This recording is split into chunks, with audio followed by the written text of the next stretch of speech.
Welcome. Thank you for joining us today. My name is Amy Sam. I am the Health Education Project Specialist at the Maxwell and Eleanor Blum Patient Family Learning Center at Mass General. Today's session is part of our well-being series. Before we get started, I just want to go a few items with you all.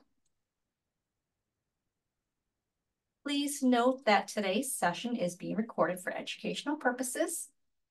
If you're interested in viewing the recording, it'll be made available on the Blum Center website at massgeneral.org/Blum-Center. Please note that you are in listen-only mode.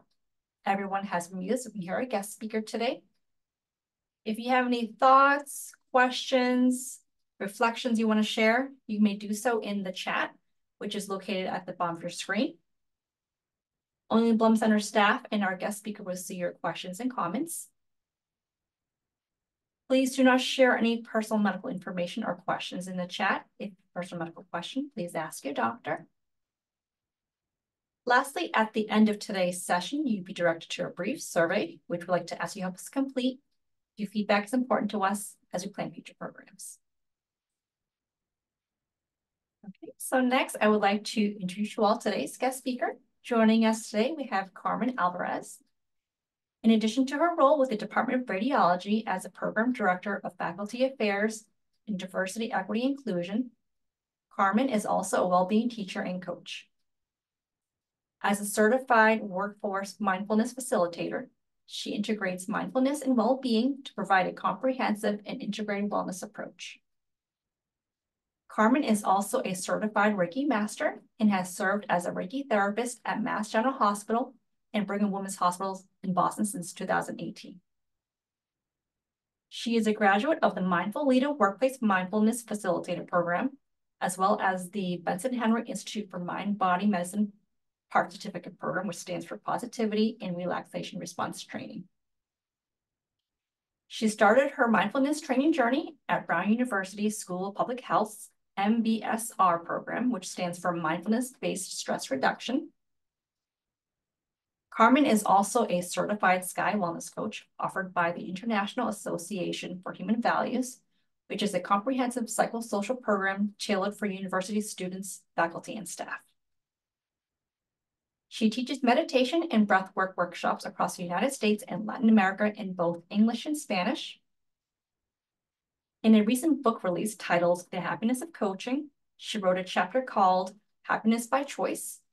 And she joins us today to share her story on grief and loss and ways she navigated them to help her through her healing journey. So please join me in welcoming Carmen. Thank you, Amy. What a lovely introduction.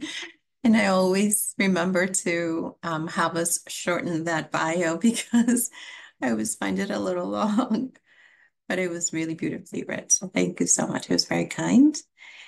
Good afternoon, everyone. Welcome to this session. I am so pleased to see each and every one of you here. I'm curious how many of you were part of the first edition of this book journal that we did, which was done in person at the Blum Center a little while ago at the end of March. If you were part of that session, please let us know in the chat. I'd love to reconnect with you. It was so moving and wonderful.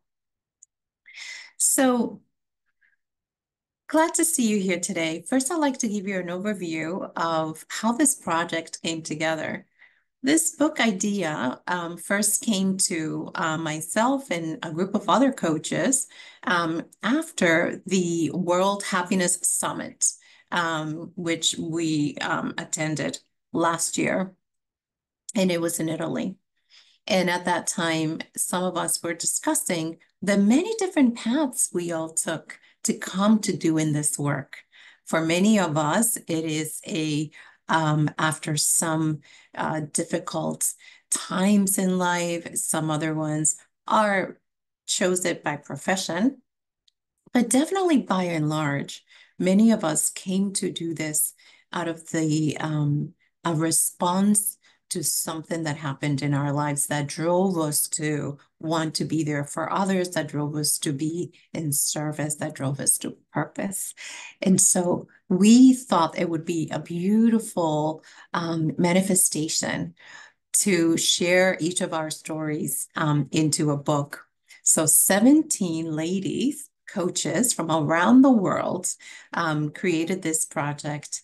It's called The Happiness of Coaching, and it is available through Amazon now. My chapter in this book is called Happiness by Choice. And that's what I'd like to share with you today.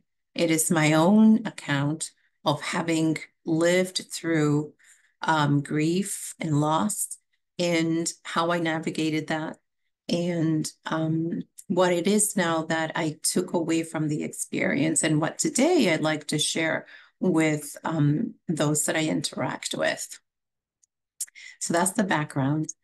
And I would love today to be very much an interaction. I do not want to, even though we are in webinar mode, I'd like for us to interact. This is a lot more powerful when I am also hearing back from you how this information is landing. I want to hear your own experiences as well. So please do use the chat. It will be private. Only I will see it and Amy, but it will be so much more meaningful if we do have an interaction. This is meant to be an experience, not a reading. Even though I'll be reading from the book, this is really meant to get us to connection as much as possible. And I know that if you're here and you were attracted to the title of the talk, it's because you connected with it at some point.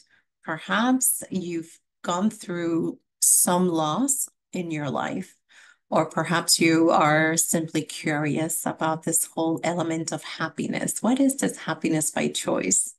What does that mean? Either way, again, your input is very valuable to me. And so most of the reason why I'm here is actually to connect with you. So please connect in the chat. So my story begins in 2016. It's at a time where something happened that I wasn't expecting. I received a phone call that none of us want to receive ever, right? In this case, my mother had to call me because I happened to be in Ireland. I was traveling. And so she had to call me in Ireland to let me know that my baby brother, my youngest, I am the oldest of three, that my youngest brother had passed away suddenly. And that was it. My life was never to be the same at the time. And throughout my healing journey, throughout everything that would happen in the next 2 years after that, receiving that phone call, one of the primary messages that kept resonating in my heart is, gosh, and I quote myself, if I ever make it through this, if I ever make it out of this black hole, I want to do something. I want to be there for others. I do not want this pain for anyone else, because it was a hard, difficult journey. It felt isolating and lonely. And when I went through it, I looked for help, and I found that any help I found was only scratching the surface of this pain. And I thought to myself, if and when I make it through this, I want to be there for others so that they don't experience the same. So that is the why of this. So I'm going to start reading parts of the book, and then I'll pause so that we could talk about it along the way. So in the beginning of the book, I read, in life, we are faced with countless choices, but one of the hardest is the choice to embrace our own happiness. Despite life's challenges, we hold the power to cultivate joy within ourselves. And that is the premise of the story. This is why I chose the title, Happiness by Choice. I know this could be a polarizing idea for some, that we can choose happiness. But I invite you to keep an open heart as we navigate through this, and just see how what that meant in my story, in my life. This isn't meant to be a lecture. I am simply sharing my journey with you. So this journey, it is not about denying pain or hardship, but it is about choosing to make room for joy. When my brother passed away suddenly in 2016, I was shocked, devastated, and lost. I wonder how I would ever overcome the pain. We are so busy living that we seldom feel the need to think about things like loss or death. This leaves us ill-prepared for navigating this shocking life transition when it comes. After loss, we often ask, so what's next?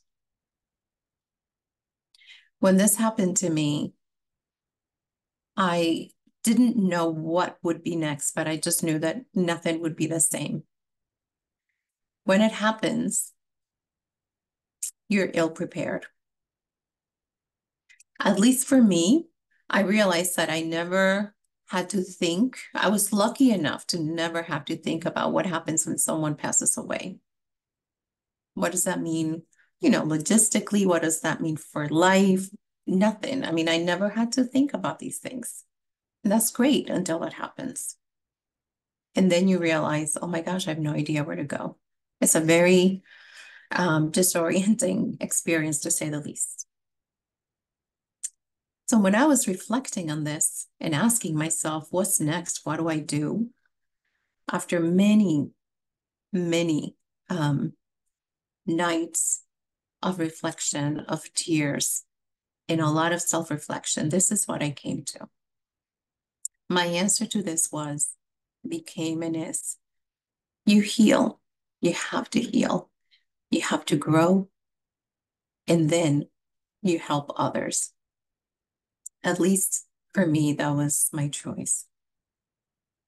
While the pain will not disappear, it will evolve. In fact, if you allow it, it can transform you. That is the choice. That is the invitation. What do we do with pain?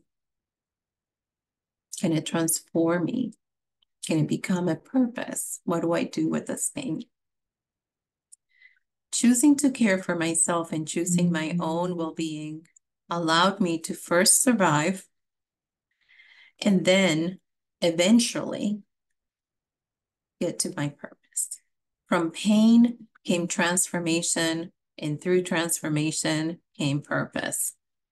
Understanding pain firsthand allows me now today to help others embrace their own healing journey from a place of empathy, non-judgment, and love. Now, how did I get to that point? There's a part of the chapter called Catalyst for Change. Losing a loved one is a traumatic experience. If I were to describe it, I would say that it is like being absorbed into a black hole. You are aware of what is happening externally around you, but you experience it from a void. Your senses are shut down. You experience a combination of shock, disbelief, despair, and disassociation. And you find yourself in your worst nightmare. You want it to end, and yet you know it will not. You know your life has changed forever, and the path forward is blurry at best. To be completely honest with all of you, I was afraid to lose my mind. The pain is that deep. I did my best to fight hard and stay consciously aware as I was going through this process. In my own experience, I found that finding the right kind of support after grief is not easy. in this society, in our society, we are sometimes encouraged to cancel out sorrow, and rarely are we told that it is acceptable to mourn openly. Grief often happens silently without exhaustive conversations. And sometimes it is shrouded in feelings of shame. Although most people want or mean well, it is often easier for them if we keep grief to ourselves, not discuss it too openly, and return to normal as soon as possible. At least that was my experience. And I'm curious how many of you can connect with this, with my description of grief. And by the way, I wanted to pause here and say that loss and grief is not only about losing a loved one. In this case, it's about losing a lost one. But what I have found is that grief and loss can come in many shapes. You can go through all of this and experience something very similar after going through any other traumatic changes in your life.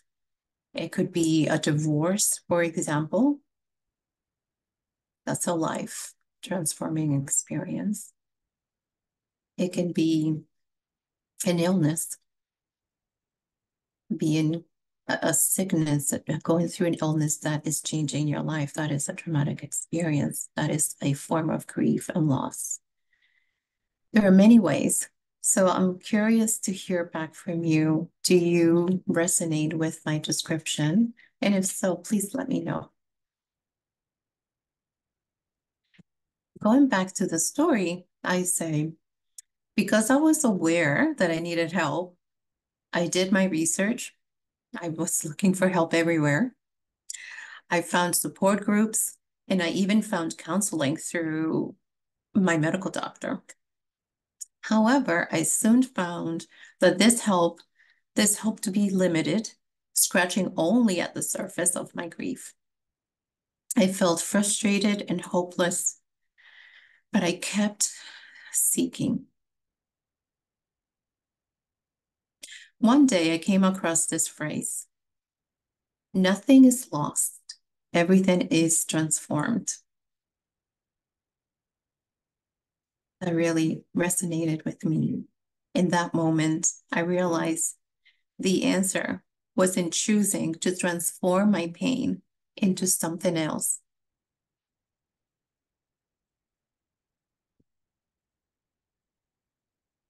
I want to read that back to you and see how you feel about this. Nothing is lost. Everything is transformed. That was so comforting to me in looking back, because of course, the worst idea in mind is that your loved one is lost forever, right? But when I read that, it's not lost, it's transformed. That meant to me, it meant so many things in so many different dimensions, right? It meant that my relationship with him wasn't completely lost. It's just now something else. It evolved into something else. It had a lot of meaning and it gave me a lot of hope. It's transformed. It opened the door for my mind and my heart to explore what it could possibly look like. If it isn't lost, if it is now transformed, what does that mean? What does it look like? So that openness that it created, that hope, it's something that I'd like to really share with you. If you're going through something like this, open that door, leave that open. Be curious about what transformation could lead to. The next card is called, thank you, Lisa. Lisa does share that the choice to transform pain into something else is very powerful. Yes, it is a choice. That's what I like to leave this with you. We can be empowered by this. I am not saying that it isn't painful, but I am inviting you to be curious about what the choice can lead you to. The next part of the book says, healing, transforming, and choosing. So grief is a natural part of life, stemming from our own capacity to love deeply. This is beautiful. I find this, right? Grief is the other side of love. Think about that. The bigger the grief, the bigger the love. While there is no one-size-fits-all approach to processing loss, it is important to honor our emotions and allow ourselves the space to grieve in our own time, in our own way. Today, that has become part of my purpose and my message, my principal message that I want to leave with you is that if you are going through a big transition in life, grief, loss, there's no other way. We have to choose to feel it. You have to feel in order to heal. That's one thing that I learned. After a lot of introspection, I decided to take time off to travel and find what transformation meant to me. So I took 3 weeks off to travel solo around Peru. This trip meant so much, not only because my brother and I had discussed doing it together weeks before his untimely passing, but because it was truly the beginning of my healing. I had no idea what was on the other end, on the other side of that trip, but I just knew I had to go and find it, right? What was this transformation? What was I transforming into? What was on the other side of this? I set out not knowing what would happen, not sure what I was looking for, but open to feel, open to healing, and open to transforming. It felt unnatural at first, I'll be honest. But eventually, I allowed myself to enjoy the travel by focusing on all the aspects my brother would love. The breathtaking nature, the food, the adventure. Slowly, it became a trip that we were doing together. And even though there were many tears and many agonizing sleepless nights, I also found joy in this brother-sister adventure we were having. Actually, this trip and this experience led me to find what I wanted to do next. And my decision was that I wanted to dedicate my life to helping others navigate their healing journey. And so that meant more transformation because prior to this, I was not a well-being coach. I was not in this space at all. I was an administrator, hospital administrator. I've been at MGH for many years. My job had nothing to do with well-being, wellness, nothing to do. In fact, it was very far from it. I was very much a strategy person. And so I had to also now figure out what does that mean if I am to help other people? Who am I to help other people? I'm not prepared. How do I do that? And so this is the next part. Give yourself permission to be a new version of yourself. Give yourself permission to be a new version of yourself. So in January of 2020, I found a powerful breath and meditation-based practice that would change my life forever. I found true happiness going within, and this made my own healing journey much easier and with less frequent ups and downs, less painful. I wanted this for my patients as well. Thus, my training continue. One of the first things that I decided to do after much research and reflection was to become a Reiki practitioner. This allowed me to see patients right at the bedside. And I started providing the service as a volunteer at the Brigham in 2018. So pretty much a year and a half after my brother died, and I went through this process, I started to see patients providing Reiki. However, I noticed that even though I was providing this beautiful modality and I was bringing it to them and it was very helpful to them, I noticed that their nervous system was not allowing them to fully relax in many cases, in that it was limiting the power of the healing, of the therapy, because of that stress that they were feeling. So I wanted to bring them the tools to calm their nervous system and their stress with breath work and meditation. I had no idea how to meditate or do any of that. So I went out looking for it and to get some training. So then I went on to complete professional certifications in positivity and relaxation training with the Henry Benson Institute for Mind Body Medicine and Brown University, as Amy was saying before. And I also ended up becoming a Sky Wellness coach, which allowed me to teach the meditation and the breathwork techniques to my patients and to others. So it is through these studies that I fully then embraced and started to become more clear how I could really help other people in their healing journey. In my own healing journey has taught me that too often we hold ourselves back from fear of self-doubt. I would have never considered myself someone who could help facilitate well-being for others. And yet, this has now become my calling and my purpose. I wanted to pause here and say, this is big, right? So once I listened and I was led by my heart to this purpose and this calling. There was still fear. I had no idea what this would look like, me being a well-being coach or how I could help other people. But I continued to be led by my heart and just took action, little actions. One of the biggest things was allowing myself to become someone else. You know, oftentimes we are so committed to the identity of who we once were that we don't allow ourselves to become something else. So that's my third message in this journey, is to give yourself permission to see who you can be. Because oftentimes it leads you to your greatest purpose and your greatest calling. And it could look very different than who you thought you would be.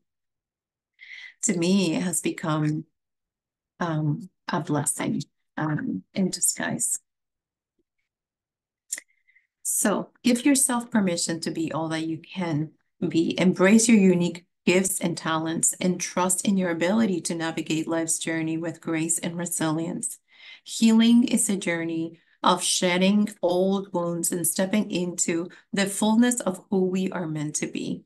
It requires us to release the versions of ourselves that no longer serve us and embrace the infinite possibilities of the present moment. It's part of transforming that pain into something else, right? Which, you know, Lisa was saying, it is very powerful. Oftentimes, we hold ourselves from undergoing this whole transformation journey because we feel that self-care is selfish. Self-care is not selfish. It is essential for nurturing our well-being and aligning with our soul's purpose. By setting intentions, taking small steps towards our goals, and seeking bliss in every experience, we cultivate a deeper connection with ourselves and the world around us. One of the most profound ways to heal is through service to others.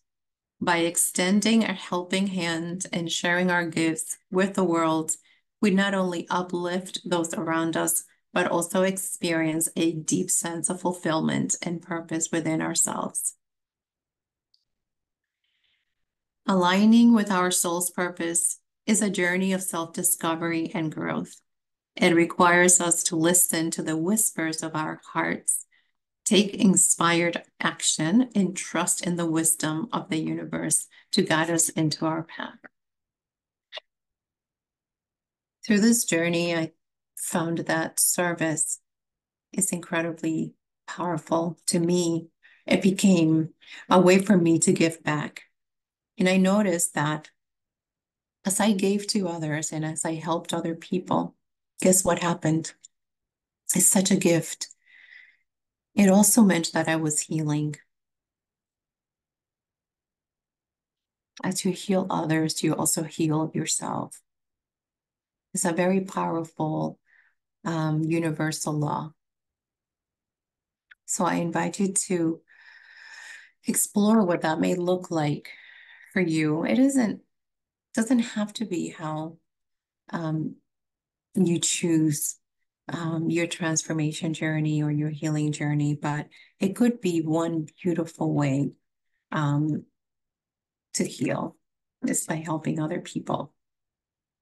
So I would love to hear from you as I'm closing in the chapter by saying the following: by embracing gratitude, serving others, and nurturing our souls with love and intentionality, we unlock the door to a life filled with purpose and boundless joy.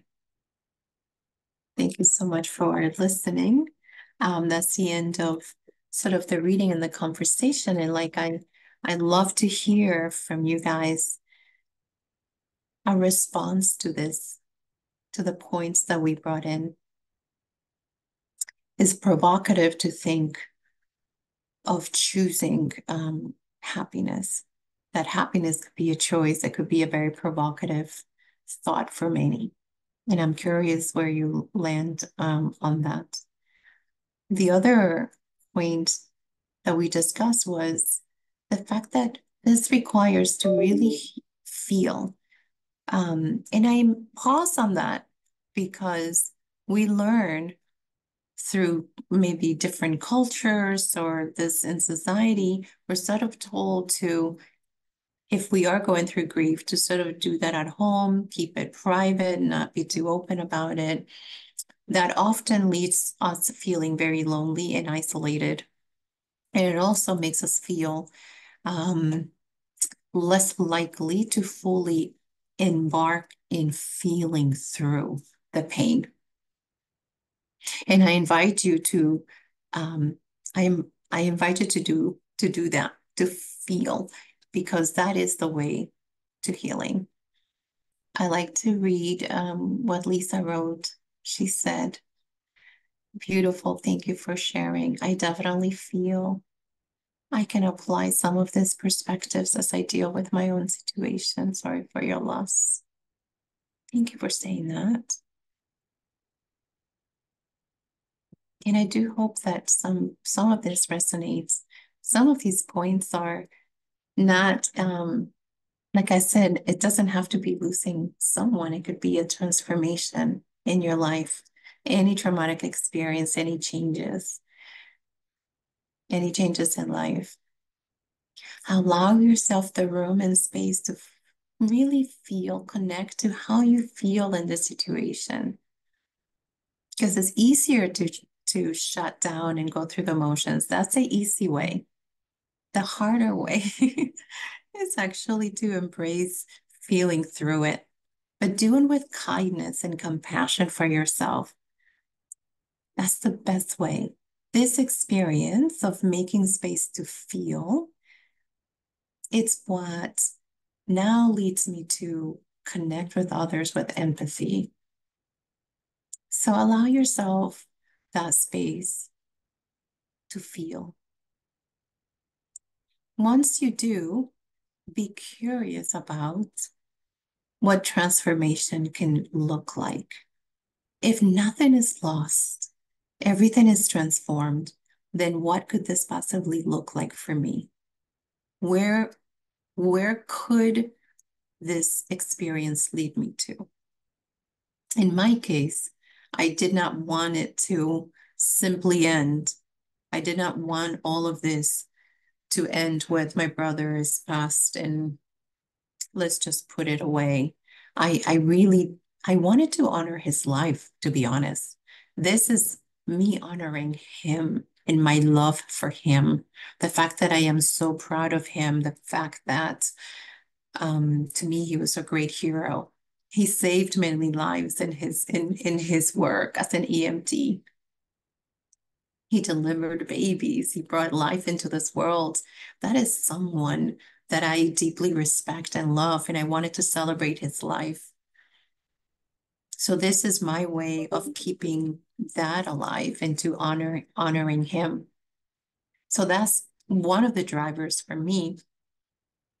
But be curious, right? Once you open the door to what could possibly be a transformation that comes from this? And what do I want it to look like? What is my driver? What is my purpose? What is my calling? And then once you decide that you do want to make space for a transformation, that you want to allow change to allow this experience, whatever it is that you're going through, to be a catalyst for change, then the other thing that happens is that you also have to make space to become that new version of you.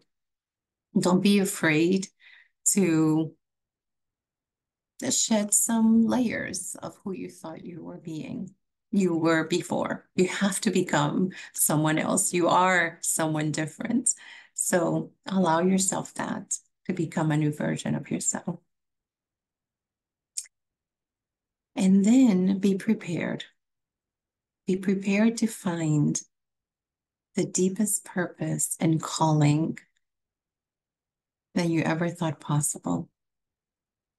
So if you're lucky, it becomes the purpose, a new purpose in your life. It becomes, a new way of being.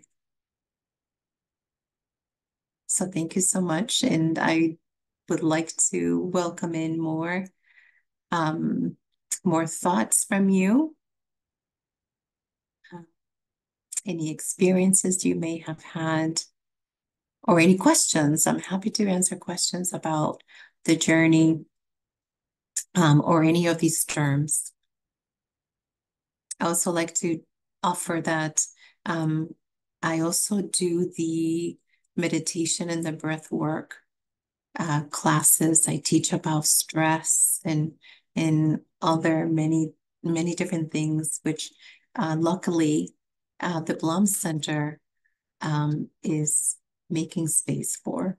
So we'll be teaching these tools through the series that they have ongoing here now as well. So it's wonderful. So if you're curious about mindfulness, if you're curious about regulating the nervous system with breath work, meditation, and other tools, then be sure to come back to the next few workshops that the Blum Center is offering. And I see that Amy has just put that series in the chat for you. So if you open that link that she put in there, that will lead you to the next session where we'll be exploring the breath and how we can use that to help us navigate our emotions. Actually, there's a connection with the breath and emotions and your nervous system. Thank you, Amy. Great. So I don't know if any of you, again, has gone through loss. If you have, then I am sorry for your loss, but I congratulate you for being here. And I hope that this is hopeful to you. I know that when I was going through my healing journey, I would have given anything to find a session like this, someone at work that I could talk to. I am happy to talk to you, by the way. I don't know if I'm able to put the my email in the chat, Amy, but I'm happy to do that. I am happy to take your questions outside of this. Yeah, you can email me. I'm putting it here. You can find me at this email.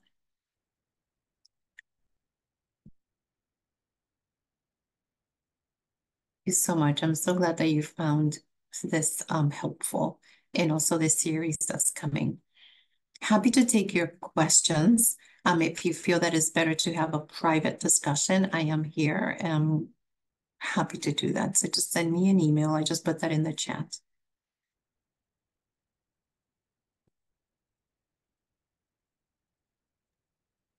So much, everyone, and I invite you to enjoy the rest of this beautiful day. Enjoy the sunshine. Take a walk.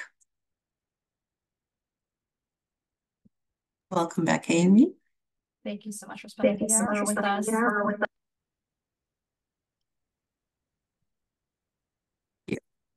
Would you be able to Yeah, spend a couple of moments to kind of give an overview about the book and what types of stories are shared within the book?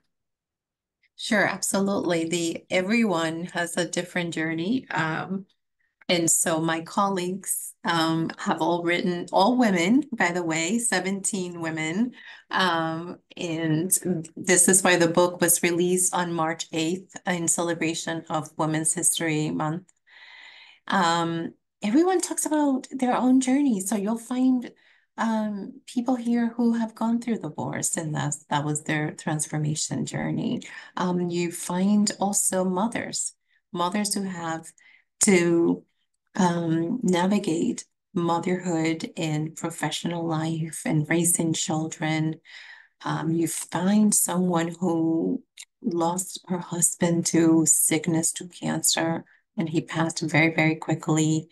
So her journey navigating that, and actually she became a publicist. She's the person who helped publish the book herself. So now she helps other people make sure that, these stories make it out there to support others.